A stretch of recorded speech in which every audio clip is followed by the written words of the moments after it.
Magandang araw po. Nandito po kami ngayon sa Kaprangan. Kami po ay naghanap ng pangsahog ng bilo-bilong, ginataan para po sa linggo. Ang kukunin po namin sa panghalo po ito, kamuting kahoy po.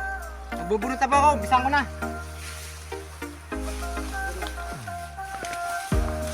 Meron po. Kasi masarap po itong panghalo sa ginataang bilo-bilo.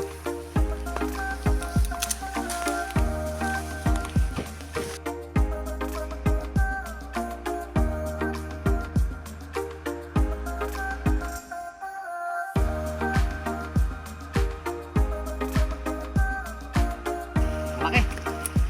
Dalawa po. Tatlong po.